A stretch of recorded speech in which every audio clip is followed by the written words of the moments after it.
دکابر سال 2022 به پلیس شهر سنت پترزبورگ روسیه یک شهروند تاجیکستان مراجعه کرده خبر داد که هدف حمله غارتگران قرار گرفته است. در این باره روز 3 دکابر نشریه محلی 78 رو با استناد به منبعش در مقامات حفظ حقوق خبر داد.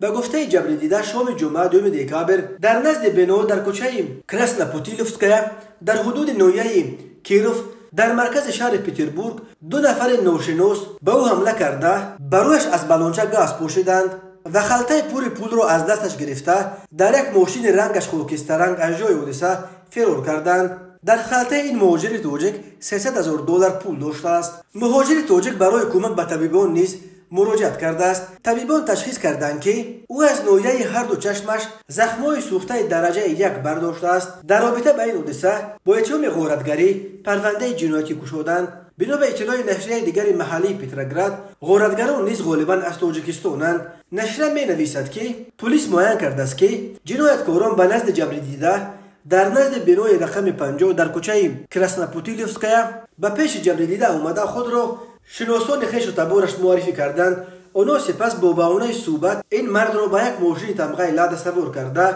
در داخل ماشین بر رویش گاز پوشیدند و سپس پولش را گرفته خودش را از ماشین بیرون پرتافتند و فرار کردند. 2 روز قبل خبر آمده بود که 4 شهروند تاجیکستان در پترزبورگ یک تاجیک دیگر را گروگان گرفته به ماشین خود بار کردند و شهر بیرون به ولایت لنینگراد برده در آنجا پول و تلفنش را کشیده گرفتند و با تهدید دربارش پند کردن معلومات بدنام کننده از این مهاجر تاجیک 6 میلیون روبل طلب کردند. ولی به جبر دیده میسر شده است که از دست گروگانگیرها فرار کرده به پلیس خبر داد.